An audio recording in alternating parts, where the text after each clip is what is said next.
Assalamualaikum warahmatullahi wabarakatuh. Waalaikumsalam warahmatullahi wabarakatuh. Alhamdulillah wassalatu wassalamu ala sayyidina Rasulillah sayyidina wa maulana Muhammad ibn Abdullah wa ala alihi wa sahbihi wa mawalah. La hawla wa la quwwata illa billah, amma ba'du. Bapak-bapak, ibu-ibu, saudara-saudara kaum muslimin rahimakumullah. Pada pertemuan yang lalu sudah saya jelaskan bahwa hidup selalu berakhir dengan kematian. Apabila datang kematian menimpa seseorang, datanglah kiamat baginya. Itu yang disebut dengan kiamat kecil. Hakikatnya mati adalah perpindahan dari kehidupan di dunia ini menuju kehidupan di alam barzakh. Menunggu kita di alam barzakh sampai datangnya saat kiamat. Entah 10 tahun, entah 100 tahun, entah 1000 tahun, hanya Allah saja yang maha tahu. Adapun orang-orang beriman yang melakukan amal kebajikan dalam kehidupan di dunia ini, masa penantian yang lama di alam barzakh buat mereka sebentar saja. Tetapi bagi orang-orang kafir yang ingkar, yang tidak beriman kepada Allah, yang hidup di dunia cuma menumpuk-numpuk dosa, tentu penantian di alam barzakh akan merupakan waktu yang sangat lama. Bukankah dalam kehidupan kita waktu itu memang relatif? Contoh misalnya, bagi pemuda-pemudi yang sedang duduk asyik memadu cinta, waktu 4-5 jam saja rasanya cuma 4-5 menit, tenggelam oleh keasikan. Tapi buat orang yang berbaring di rumah sakit, meratap di balik-balik apa itu tembok derita kata lagu, di balik dinding-dinding penjara, sehari bagai seminggu, seminggu rasa sebulan, sebulan boleh jadi rasa setahun. Penantian yang sangat lama.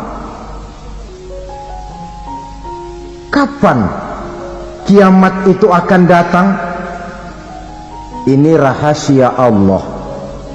Jangankan kita yang orang awam, baginda Nabi sendiri tidak diberitahu oleh Allah kapan kiamat itu akan terjadi. Tetapi sungguh pun demikian, banyak hadis-hadis yang menjelaskan ciri atau tanda-tanda datangnya kiamat. Nah, kalau sudah bicara soal tanda kiamat itu ada dua. Pertama yang disebut alamatus sughra, tanda-tanda kecil. Ini waktunya masih ada tenggang. Ada yang dinamakan alamatul kubra, tanda-tanda besar. Artinya kiamat sudah diambang pintu. Apa tanda-tanda kecil dari datangnya hari kiamat itu? Misalnya kata Nabi, apabila ilmu sudah diangkat oleh Allah, artinya apabila ulama sudah banyak wafat, minat orang belajar agama berkurang, lalu kebodohan nampak merajalela di mana-mana, zina dikerjakan secara terbuka, minuman-minuman keras jadi kebanggaan. Itu termasuk di antara tanda-tanda kecil terjadinya hari kiamat. Apalagi misalnya iza waladatil ammatu rabbataha, apabila budak sudah melahirkan tuan. Apa maksudnya? Ada yang mentafsirkan apabila anak sudah bisa membudaki orang tuanya. Orang tua yang melahirkan dia, yang membesarkan dia, demi setelah si anak besar jadi orang berpangkat, bertitel, berharta, berkedudukan, jadilah orang tua itu budaknya.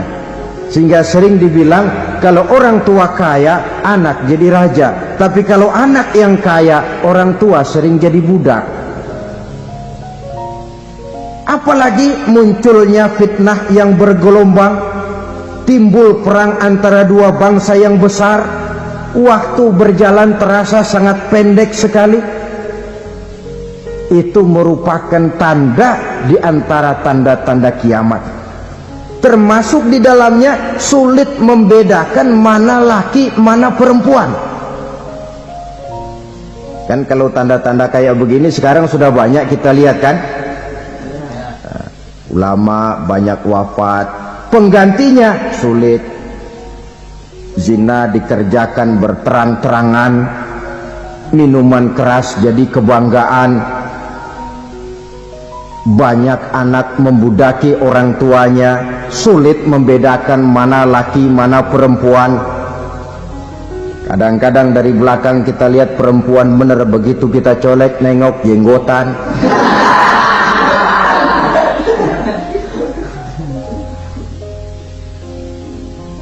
Ini termasuk tanda-tanda kecil, masih ada tenggang sampai akan terjadinya kiamat itu.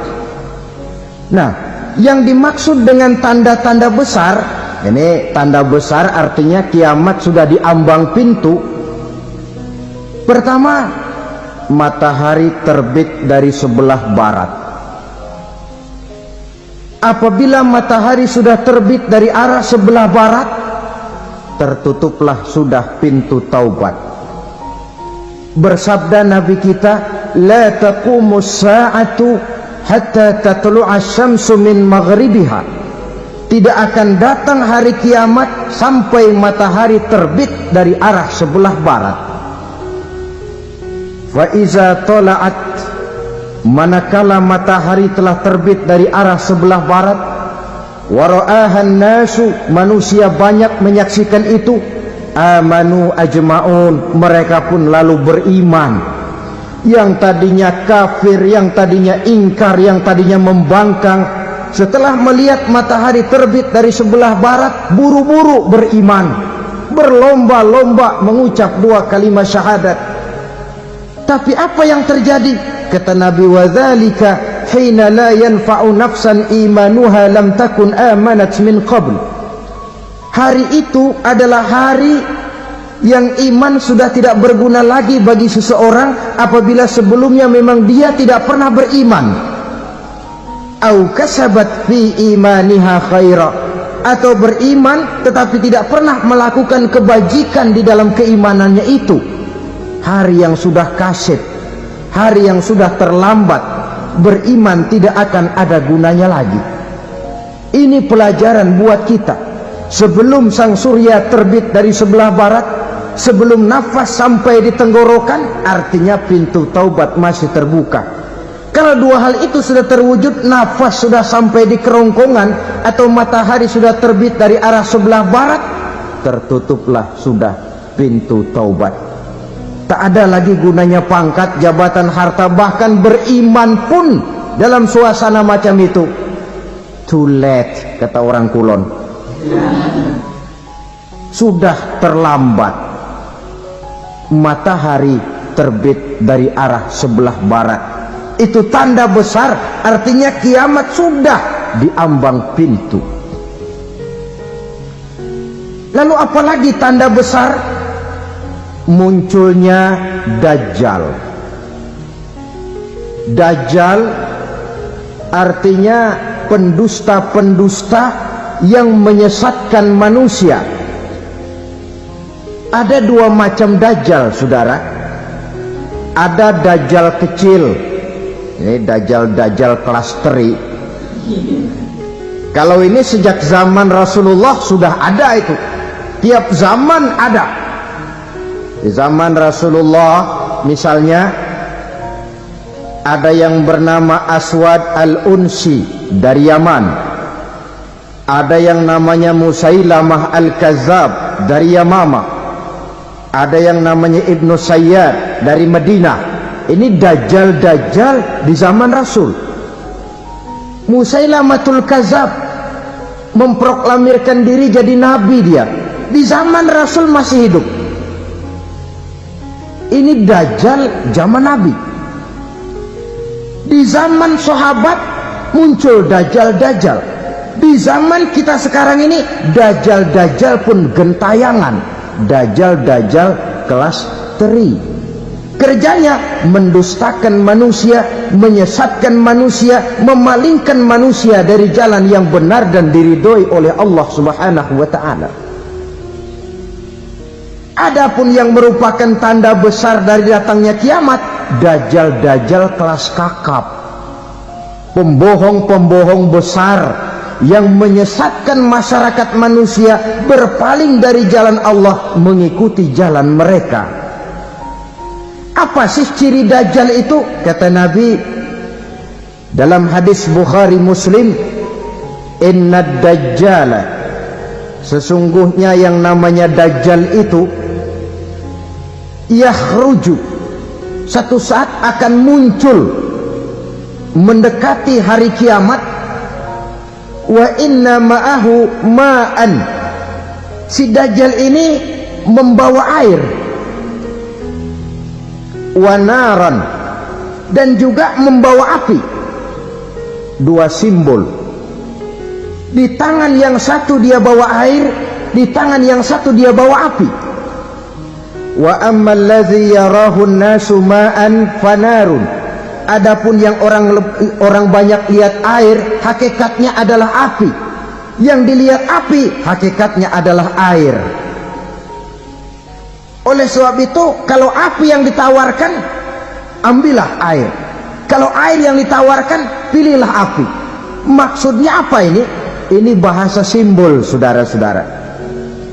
Dajjal bicaranya seolah-olah untuk kepentingan manusia, menawarkan surga. Surga yang dia tawarkan hakikatnya neraka. Hai manusia, kalau kau mau bahagia, jangan dekat-dekat dengan agama. Solat itu tidak efektif dan efisien, tidak produktif dari segi ekonomi itu. Menghadiri majelis taklim cuma buang-buang waktu. Tahajud, tasbih, tahlil, baca Quran, apa itu? Pekerjaan mubazir saja. Hidup ini cuma sekali, masa yang cuma sekali, manfaatkan dengan sebaik-baiknya. Mumpung, dibawanya sifat mumpung tetapi dalam pengertian yang sangat negatif. Bicaranya seolah-olah untuk kepentingan manusia, tetapi sebenarnya menjerumuskan manusia. Menawarkan air tapi sebenarnya api, menawarkan api tapi hakikatnya air. Buat apa kamu sholat? Buat apa kamu bayar zakat? Buat apa kamu puasa? Surga yang dicanangkan dajjal hakikatnya neraka. Neraka yang digambarkan dajjal pada dasarnya adalah surga.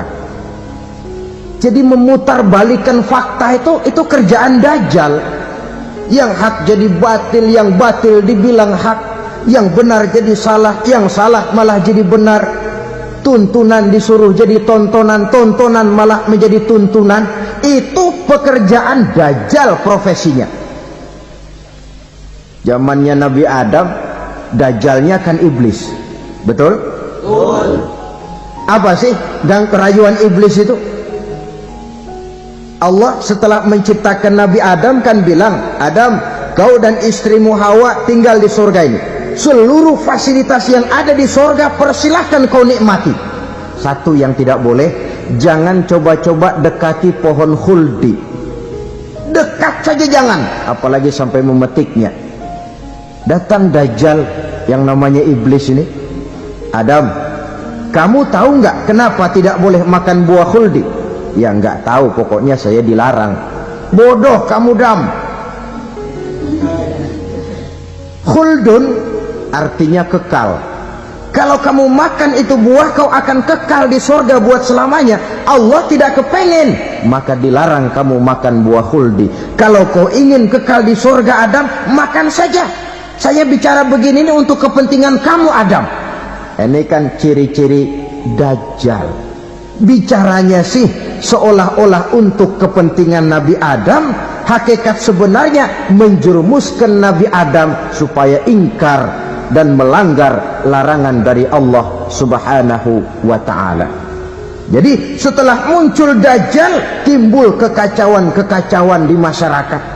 Banyak yang terpengaruh, terpedaya dan terpesona, termasuk mereka yang memproklamirkan diri jadi nabi, mereka yang memproklamirkan diri jadi rasul di zaman sesudah Rasulullah wafat. Itu adalah Dajjal. Maka saya ingatkan, kalau di zaman kita sekarang ini ada orang ngaku jadi nabi, ada orang ngaku jadi rasul, biar bahasa Arabnya kental, Quran hafal, hadis ribuan hadis hafal, biar pakai serban sampai menyengser ke tanah, bahasa Arabnya fasih, tapi dia mengaku jadi nabi, jadi rasul. Kita umat Islam wajib tidak percaya, wajib untuk tidak percaya. Itulah Dajjal zaman kita sekarang ini. Tidak mustahil mereka datang mempengaruhi orang-orang awam supaya berpaling dari Rasulullah, mengikuti mereka. Nah, di akhir zaman nanti, mendekati hari kiamat, Dajjal ini muncul, Dajjal kelas kakap, menyesatkan masyarakat manusia untuk berpaling dari Islam, mengikuti seruan mereka. Apalagi di antara datangnya kiamat itu, tanda yang besar itu, turunnya Nabiullah Isa Al-Masih, putra Maryam. Menurut berbagai hadis yang sahih, Nabi Isa Al-Masih nanti akan turun lagi, tidak membawa risalah yang baru, tapi meluruskan risalah Islam ini yang telah banyak ditinggalkan oleh masyarakat. Bahkan ada hadis menjelaskan beliau akan membunuh Nabi, mematahkan kayu-kayu salib, lalu melaksanakan haji dan umrah mengikuti syariat Nabi Muhammad, bukan membawa agama baru, menjadi semacam mujaddid, reformer, menyelamatkan manusia dari bisikan Dajjal. Bahkan ada riwayat yang menjelaskan bahwa Nabi Isa berhasil mengalahkan Dajjal, mengembalikan masyarakat manusia kembali kepada ajaran Islam yang datang dari Allah, dibawa oleh Rasulullah Sallallahu Alaihi Wasallam. Dengan kata lain, turunnya Nabi Isa bukan sebagai Nabi dan Rasul baru, tetapi mengikuti syariat Nabi kita Muhammad Sallallahu Alaihi Wasallam. Saudara hadirin, ibu-ibu hadirat yang saya hormati, kemudian apalagi di antara tanda-tanda besar akan datangnya kiamat itu? Keluarnya asap atau awan. Kata Nabi, inna min asrati sa'ah dukhanan yamla'u ma bainal masyriqi wal maghrib. Di antara tanda-tanda kiamat, munculnya awan atau asap yang memenuhi antara langit dan bumi. Ini pun diperkuat dalam surah Ad-Dukhan ayat 10, fartaqib yauma ta'tis sama' bidukhanin mubin fayughshan nas hadza azabun alim. Bagi orang-orang yang beriman, mereka biasa-biasa saja, tapi bagi orang kufur, datangnya asap dan awan ini merupakan azab yang kelewat pedih. Barangkali sedikit mendekati gambaran tentang azab yang pedih ini, saya ingatkan alam pikiran kita kepada peristiwa yang belum lama terjadi. Pernah dengar berita bocornya reaktor nuklir di Chernobyl, Uni Soviet? Pernah dengar? Bocornya reaktor nuklir di Chernobyl yang mengakibatkan ratusan bahkan sangat mungkin ribuan nyawa. cuma satu reaktor. Bagaimana kalau seluruh cadangan nuklir yang dimiliki oleh para negara adikuasa ini diledakkan? Bahkan yang konon menurut catatan, cadangan nuklir yang dimiliki bersama oleh Amerika dan Rusia sekarang ini sudah sanggup memusnahkan 6 miliar manusia, 1,5 kali lebih banyak dari jumlah manusia yang nongkrong di permukaan bumi ini. Saudara-saudara hadirin yang saya hormati, lalu saat mendekati hari kiamat, apalagi tandanya setelah Nabi Isa wafat pada saat turunnya yang kedua kali, lalu Allah meniupkan angin sejuk, semua orang-orang beriman, orang-orang baik wafat, sehingga penghuni bumi ini cuma tinggal lagi terdiri dari orang-orang kafir. Tidak ada lagi di bumi ini yang bisa mengucapkan Allah. Sehingga dalam hadis qudsi itu ada keterangan, innallaha azza wa jalla yaqulu li Israfil. Allah pernah pesan kepada malaikat Israfil, kata Allah, Israfil, iza sami'ta qailan yaqul Allah Allah fa akhirin nafakh 40 sanatan ikraman liqailiha. Hai Israfil, apabila kau dengar di permukaan bumi masih banyak orang yang mengucapkan Allah Allah, maka tunda sangkakala kiamat itu 40 tahun. Untuk apa? Ikraman liqailiha, menghormati orang yang mengucapkan Allah Allah itu. Wah, jadi karena sekarang masih banyak yang mengucapkan Allah, besar hatilah kita, masih jauh kiamat itu. Tapi jangan lupa, kiamat pribadi, kiamat kecil itu yang nggak kita sangka-sangka. Ajal datang mencabut nyawa, itu kiamat pribadi, dan itu yang pasti kita hadapi, dan itu yang membuat kita tidak boleh bersikap main-main di dalam kehidupan sekarang ini. Saudara hadirin yang saya hormati, tidak ada lagi orang-orang muslim, seluruh penduduk dunia ini kafir. Lalu terciptalah struktur sosial yang berlandaskan prinsip hidup semau gue. Bakal terjadilah prinsip di mana yang kaya menyantap yang miskin, yang kuat menindas yang lemah. Hidup sudah bagaikan di rimba belantara, berlaku hukum rimba, siapa yang kuat dia yang menang, siapa yang lemah menjadi mangsa. Timbul kekacauan, maksiat merajalela, munkarat menjadi-jadi, sehingga isi bumi ini penuh dengan segala macam perbuatan dosa. Tidak ada perlunya lagi alam diperpanjang temponya. Datang saat yang sudah dijanjikan oleh Allah Azza wa Jalla, maka terjadilah yang disebut kiamat kubra, kiamat besar, kiamat hancur-hancuran. Bagaimana kejadian ini dimulai?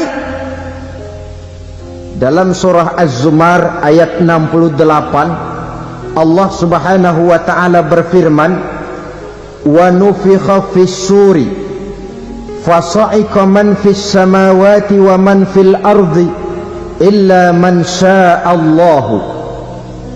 Maka manakala ditiuplah sangkakala, terkejutlah seluruh yang ada di langit dan seluruh yang ada di bumi. Bila saat kiamat datang, Allah perintah malaikat Israfil, Israfil, tiup sangkakalamu. Ditiuplah sangkakala oleh malaikat Israfil.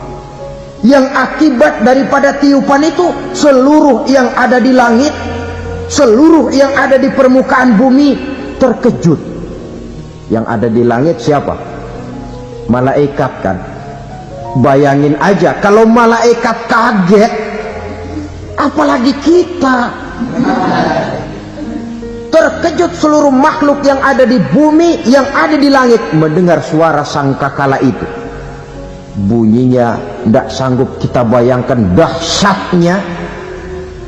ledakan nuklir, ledakan neutron, belum apa-apa ketimbang bunyi sangkakala malaikat Israfil ini. Nah, lalu mendengar bunyi sangkakala ini, gemparlah makhluk, kacaulah alam.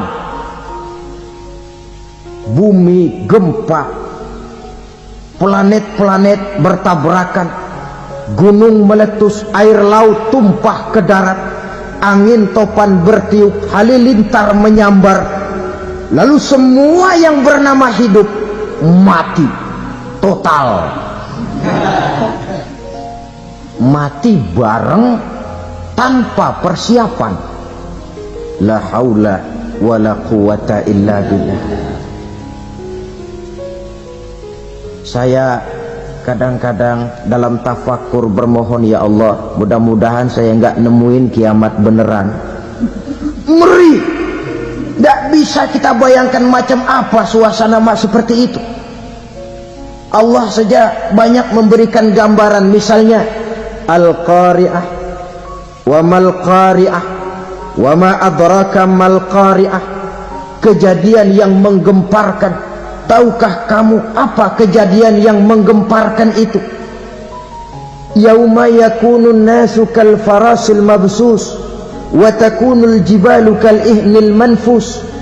Pada saat itu manusia berterbangan bagai kupu-kupu, gunung berterbangan seperti kapas ditiup angin. Gunung saja macam kapas, konon lagi manusia. Kematian total, mulai semut sampai gajah mati, jin mati, iblis mati, malaikat mati. Malaikat saja mati.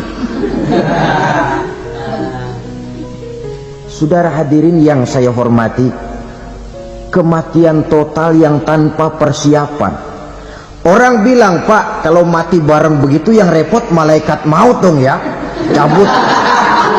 cabut sana, cabut sini. Itu kalau menurut logika kita, mestinya begitu menurut logika. Tapi logika juga yang bilang nggak perlu serepot itu. Sebab untuk mematikan listrik di wilayah DKI, di wilayah Jakarta, nggak perlu tiap rumah didatengin matiin ya lama. Cukup dari kantor pusatnya saja PLN, tekan satu tombol, gelaplah seluruh Jakarta. Saudara hadirin yang saya hormati, kematian total. Lalu setelah kematian total, planet-planet juga mati, dalam arti tidak bergerak dan beredar.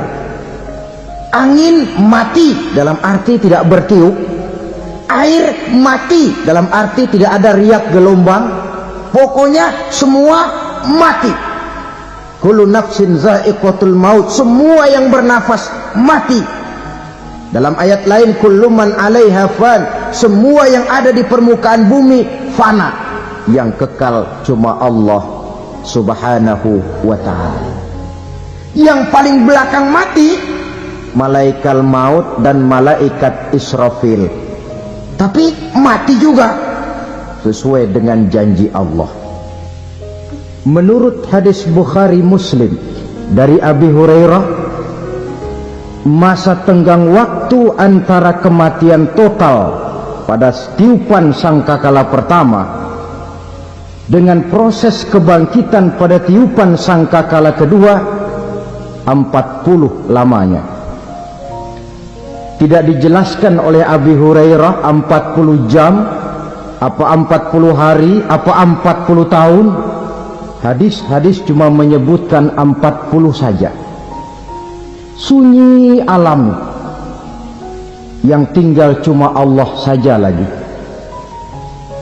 Ketika itu Allah berseru-seru, katanya, limanil mulkul yauma, siapa para penguasa hari ini? Mana itu raja-raja dan penguasa yang dulu mengaku jadi Tuhan? Fir'aun, mana Fir'aun sekarang? Yang dulu jadi raja, merasa berhasil, sombong, lalu tidak mau turun-turun dari kekuasaannya. sampai kepada puncak kekurang ajarannya mengangkat diri jadi Tuhan. Mana itu Fir'aun? Namrus, mana sekarang Namrus? La ilaha illa ana, ternyata tidak ada Tuhan lain selain daripada aku, kata Allah. Proses kemudian, saudara-saudara, turunlah hujan dari langit. 40 lamanya hujan itu, tidak jelas juga 40 jam apa 40 hari. Setelah air turun membasahi, datanglah tiupan sangkakala yang kedua. Semua yang bernama mati bangkit dari kuburnya masing-masing. Ini yang disebut Yaumul Ba'thi, hari kebangkitan. Allahu Akbar. Pada saat kita bangkit dari kubur kita masing-masing, kumpul di padang mahsyar namanya. Bayangin aja, saya sendiri nggak sanggup bayangin. Manusia sejak zaman Adam sampai zaman kiamat kumpul bareng di tempat sama. Berapa banyaknya itu?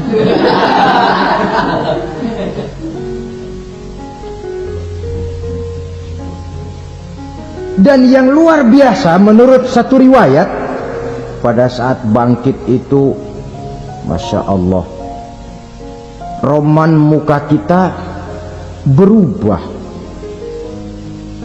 disesuaikan dengan amalan kita waktu di dunia ini.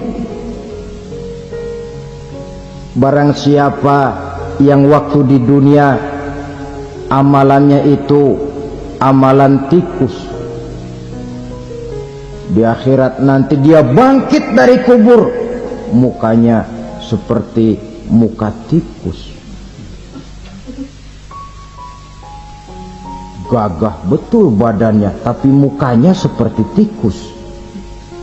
Kenapa? Amalannya waktu di dunia seperti amalan tikus. Apa amalan tikus itu? Suka ngegeragoti barang yang sudah disimpan rapi-rapi. Orang sudah simpan uang rapi-rapi, simpan perhiasan rapi-rapi, digeragoti oleh tikus. Maling-maling, pencoleng-pencoleng, koruptor-koruptor, itu nanti di akhirat nanti kita lihat mukanya seperti muka tikus. Oh, ini waktu di dunia suka nyolong, mukanya seperti muka tikus.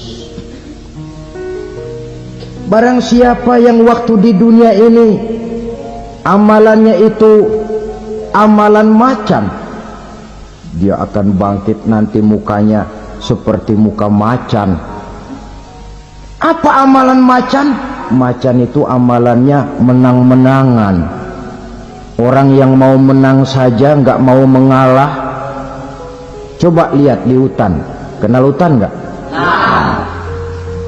Di hutan, raja hutan di mana-mana pasti macan, betul kan? Betul. Padahal hutan belum pernah bikin pemilihan umum. Tapi macan tidak peduli ada pemilihan umum apa tidak, pokok saya raja. Sebab apa? Macan jadi raja itu bukan karena benar, tapi karena kuat jadi raja. Setelah dia jadi raja, rakyat hutan yang mesti dilindungi malah dimakan oleh raja macan. Kambing rakyat hutan dimakan oleh macan.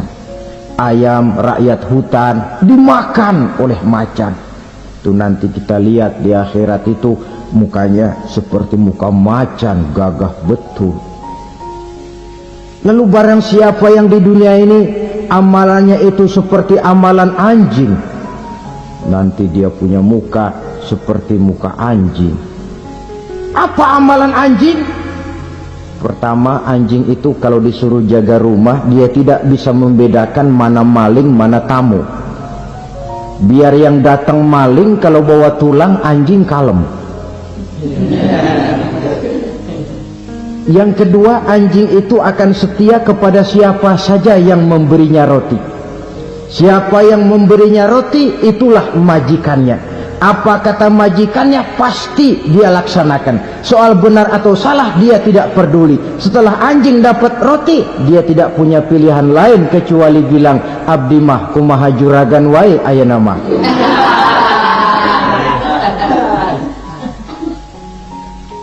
Saudara hadirin yang saya hormati, berkumpul di padang mahsyar, tiap orang sibuk dengan persoalannya masing-masing.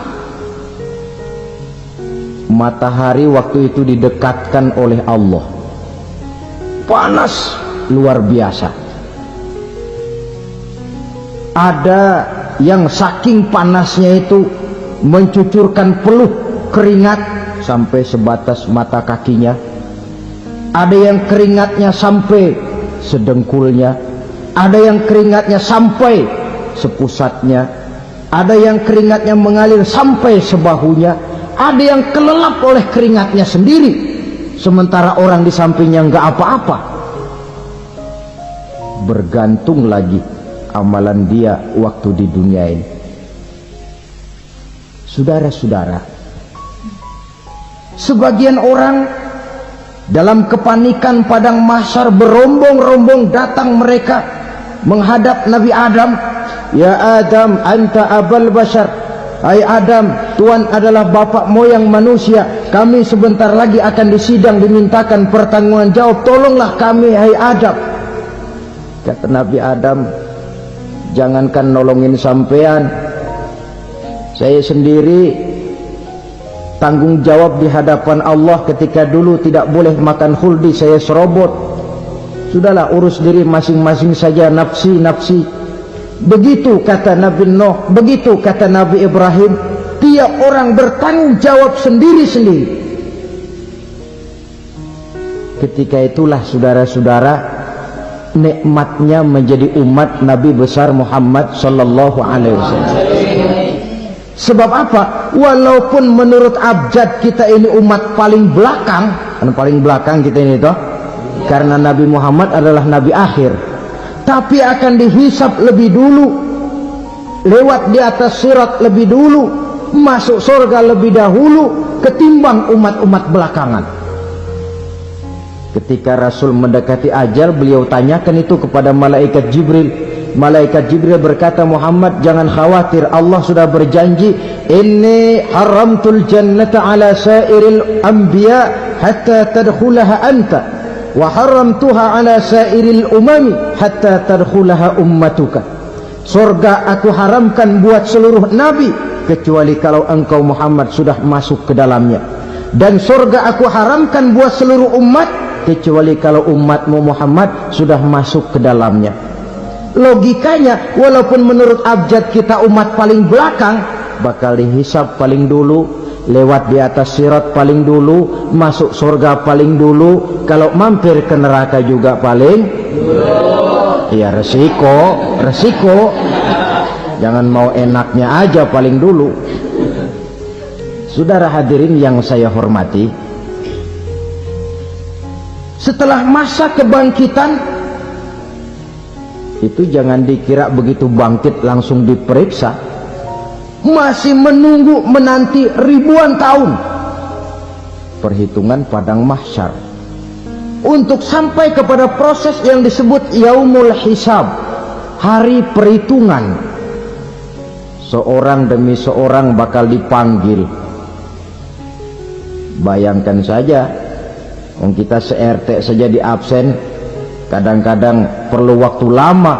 Ini manusia sejak zaman Nabi Adam sampai datang hari kiamat, satu demi satu disidang di hadapan Qadhi Rabbul Jalil. Status sosial copot sudah waktu itu. Yang pernah jadi hartawan di situ tidak lagi kelihatan kehartawanannya. Yang pernah jadi jenderal tidak lagi dipanggil jenderalnya. Yang ustadz tidak lagi dipanggil al-mukarramnya. Seluruh status sosial selesai. Dipanggillah kita seorang demi seorang menghadap Qadhi Rabbul Jalil. Bagaimana proses penghisaban itu? Pertama, proses tanya jawab. Di antaranya ada hadis menyatakan, lan tazula qadama 'abdin yaumal qiyamah hatta yus'ala an arba'i khisalin. Besok di hari kiamat tidak akan bergeser telapak kaki seorang hamba sampai dia ditanya lebih dulu tentang 4 persoalan. Tentang ilmunya, kemana ilmu itu diamalkan. Tentang umurnya, di mana umur itu dihabiskan. Tentang masa mudanya, kemana masa muda itu dipakai. Tentang hartanya, dari mana harta itu didapat dan kemana harta itu dibelanjakan.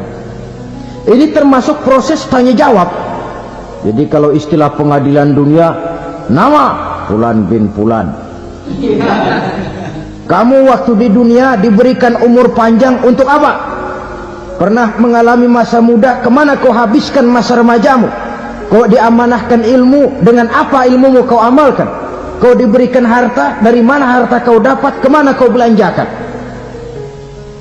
Tak seorang pun yang bisa mungkir. Sebab apa? Dikala itu yang menjadi saksi bukan orang. Yang menjadi saksi adalah seluruh anggota badan kita. Tangan bicara, kaki jadi saksi terhadap seluruh amalan yang pernah kita kerjakan pada saat kehidupan di alam dunia ini. Selesai proses tanya jawab, lalu diperlihatkan buku catatan kita waktu hidup di dunia ini. Jangan lupa Allah itu menyiapkan 2 superkomputer kepada kita. Sebelah ditempelin sebelah kanan, yang sebelah tempelin di sebelah kiri. Komputer itu namanya Raqib dan Atid, 2 malaikat yang apabila baik kita lakukan, refleks saja akan menulis kebajikan kita. Jahat kita kerjakan, akan tertulis. Catatan itu nanti diperlihatkan kepada kita. Waduh, alangkah malunya pada saat diperlihatkan catatan kita, buku rapot kita merah melulu. Barangkali diperiksa sambil diomelin, brengsek lo. Buku merah melulu begini, bagaimana waktu hidup di dunia? Tidak cukup diperlihatkan buku catatan kehidupan, rekaman kehidupan. Rekaman kehidupan kita secara utuh sejak terlahir sampai ajal datang merenggut nyawa. Barangkali mirip dengan video sekarang ini, di mana terekam dengan baik seluruh kegiatan kita, sejak yang sekecil-kecilnya sampai kepada yang sebesar-besarnya. Untuk kemudian kita pun menerima balasan. In khairan fa khairun wa in syarran fa syarrun. Kalau baik ya baik balasannya, kalau jahat ya jahat juga balasannya. Catatan-catatan kita diberikan. Kalau banyak kebajikannya diberikan di tangan kanan dengan cara yang halus. Kalau banyak kejahatannya diberikan dari sebelah kiri atau dilempar dari belakang. Itulah sebabnya sejak di dunia ini kita sudah mohon kepada Allah. Ketika berwudu membasuh tangan kanan, apa kita bilang? Allahumma a'tini kitabi biyamini wa hasibni hisaban yasira. Ya Allah, berikan saya kitab di tangan kanan, dan kalau saya memang perlu dihisap, hisaplah saya yang seringan-ringannya. Tangan kiri berlindung kita kepada Allah, jangan sampai diberikan kitab di tangan kiri atau dari arah sebelah belakang. Wa a'udzubika an tu'tiya kitabi bishimali aw min wara'i zuhri, dari arah sebelah belakang. Na'udzubillah min dzalik. Setelah selesai lewat proses penghisaban, lewat mizan, timbangan, maka yang sudah selesai dihisab itu bergeraklah menuju sirat, jembatan yang terbentang menuju surga melalui neraka. Saudara-saudara, panjangnya perjalanan sirat itu memakan waktu ratusan tahun. Tetapi orang yang lewat di atas sirat pun macam-macam, bergantung amalannya ketika di dunia ini. Ada yang lewat di atas sirat itu kalbarkil khatib, seperti kilat yang menyambar, lep, sudah sampai dia di surga. Cepat bukan main. Ada yang lewat di atas sirat itu seperti orang lari-lari. Ada yang lewat di atas sirat itu seperti orang jalan biasa. Ada yang sambil merangkak, ada yang sambil ngesor, ada yang sambil gelayutan, ada yang selamat sampai ke ujung ke surga, ada yang tergelincir jatuh masuk ke dalam neraka, bergantung amalannya dalam kehidupan di dunia sekarang ini. Tiap kita akan melewati yang namanya sirat ini. Saudara-saudara kaum muslimin yang saya hormati, dengan demikian mereka yang selamat melalui sirat sampai ke terminal akhir surga, mereka yang ketika dihisab ternyata banyak kejahatannya daripada kebaikannya, mereka singgah di dalam neraka. Nah, adapun orang-orang yang beriman menurut ayat Quran dan hadis Nabi itu nanti ada bermacam-macam. Ada orang beriman itu yang dimasukkan surga. Ada orang beriman itu yang dimasukkan ke dalam surga. Ada orang beriman itu yang disebut penduduk surga. Kenapa lain-lain, Pak? Karena waktu di dunia amalannya juga lain-lain. Ada orang beriman yang masuk surga. Ini paling murah tiketnya. Mau masuk surga? Kata Nabi begini, ma min abdin qala la ilaha illallah thumma mata ala dhalik illa dakhala al-jannah. Kalau seorang hamba sudah mengucap dua kalimat syahadat, dia yakin dengan kebenaran kalimat itu sampai matinya, orang itu akan masuk surga. Abi Dzar yang waktu itu diajak bicara heran, ya Rasul kok gampang betul? Iya, walaupun orang itu mencuri, iya, walaupun orang itu berzina, iya.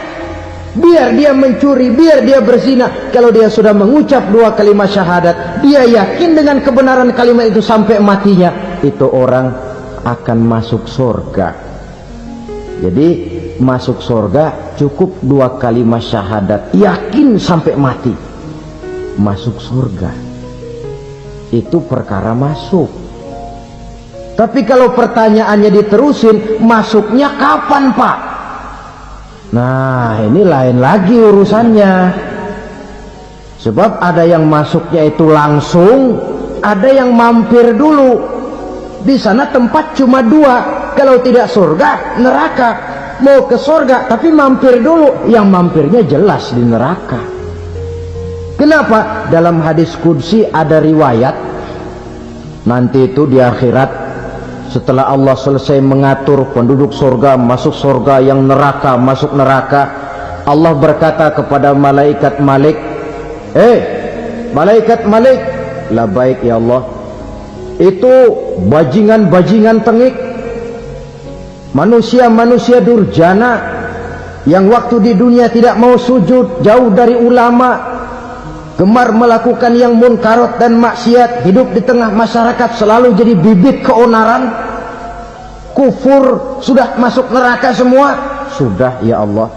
Nah, kalau sudah, coba sekarang kamu masuk, Malik. Saya, iya, masuk neraka. Mau apa ya Allah? Kata Allah, akhriju minan nar man kana fi qalbihi misqala habatin min khardalin min iman. Kau masuk neraka, cari di dalam neraka orang-orang yang ada imannya walaupun kecil sebesar biji zarah, angkat mereka keluar. Masuk malaikat Malik ke neraka, cari orang yang ada imannya, korek-korek. Ya repot, udah pada gosong. Yang ada imannya diangkat ke atas, yang ada imannya diangkat ke atas, lalu dimandikan di Nahrul Hayat, namanya sungai kehidupan di akhirat nanti.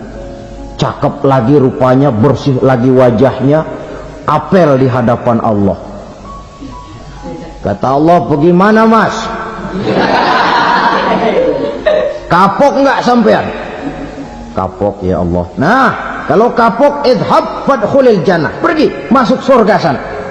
Berangkat mereka ke surga, ketemu sama teman-temannya yang udah sampai lebih dulu, yang nggak pakai mampir lagi. Terjadi dialog. Kata teman-temannya yang udah pada nyampe duluan, mas, iya, emang baru sampai? Saya baru sampai. Memang mampir di mana dulu mas? Kita sudah lama sampai di surga. Saudara buka surah Al-Muddatsir ayat 34-35. Ma salakakum fis saqar? Kenapa kamu mampir di neraka Saqar? Qalu lam naku minal musallin. Mereka menjawab, kami mampir di neraka Saqar mas, gara-gara dulunya kami waktu di dunia tidak pernah sholat. Tidak pernah sholat? Tidak pernah. Karena rumahnya dekat masjid, cuma dekat doang mas. Sholat mah enggak saya. Enggak pernah ngasih makan fakir miskin, enggak pernah hadir di majelis taklim, pendeknya enggak pernah melakukan kebajikan. Maka saya pun mampir di neraka Saqar. Untung betul saya punya iman mas, sedikit.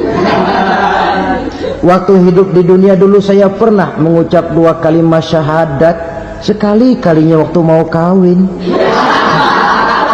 Masya Allah. Untung saja kawin, kalau nggak kawin polos.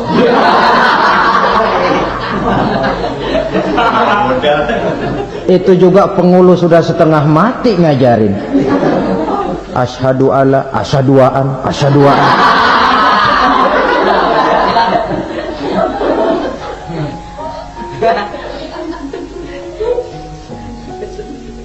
Ini namanya masuk surga, ada mampir dulu. Ada pula orang mukmin itu yang dimasukkan surga. Namanya dimasukkan kan terima beres. Saya masuk ke rumah, jalan sendiri, cari tempat sendiri. Saya dimasukkan ke dalam rumah, terima beres, pokok ada di dalam, itu dimasukkan namanya. Nggak pakai mampir. Tapi tentu tiketnya lebih mahal ketimbang yang pertama tadi. Apa kata Allah?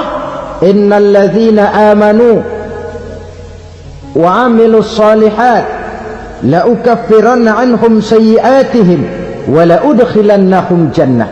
Sesungguhnya orang-orang yang beriman kemudian beramal soleh, kami hapuskan segala dosa dan kesalahannya, kami masukkan mereka ke dalam surga.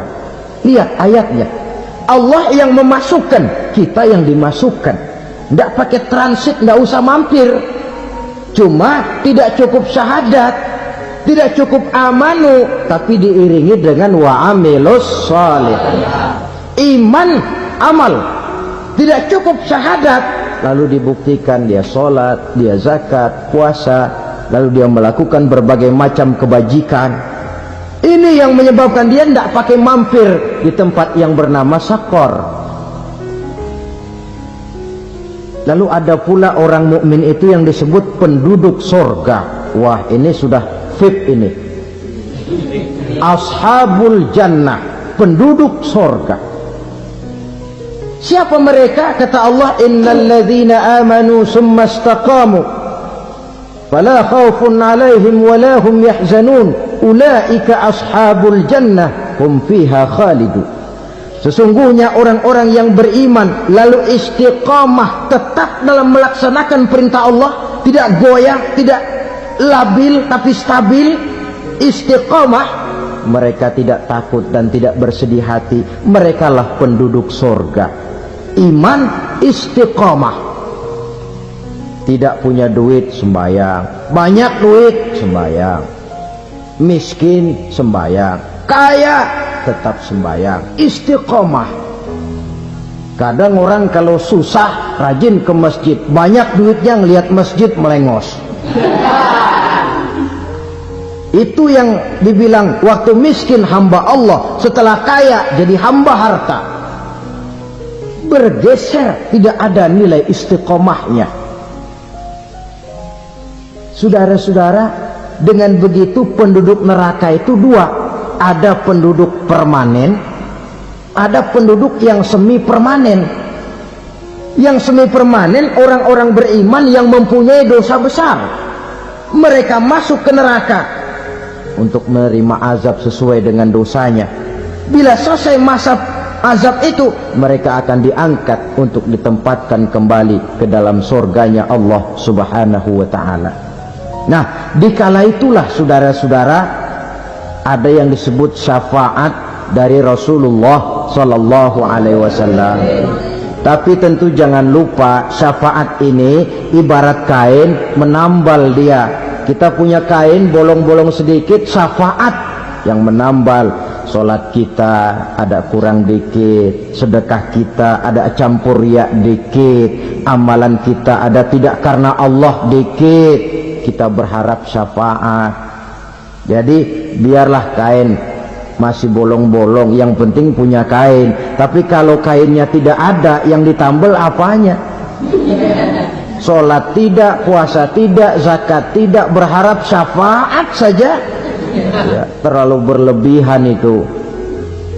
Saudara hadirin yang saya hormati, apabila selesai proses penghisaban, proses penghitungan, maka dikala itulah manusia terbagi dalam dua kelompok besar.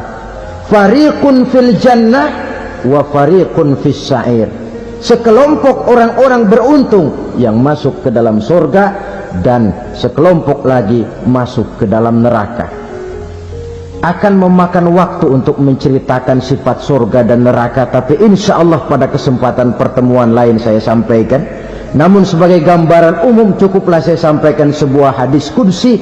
Allah jelaskan, a'dadtu li'ibadiyas salihin ma la aynun ra'at wa la uzunun sami'at wa la khatara fi qalbil bashar. Aku sediakan buat hamba-hambaku yang soleh, yang tidak pernah terlihat oleh mata, tidak pernah terdengar oleh telinga, dan belum pernah terdetik dalam hati manusia. Jadi kenikmatan surga belum pernah dilihat mata, belum pernah didengar telinga, belum pernah terdetik dalam hati.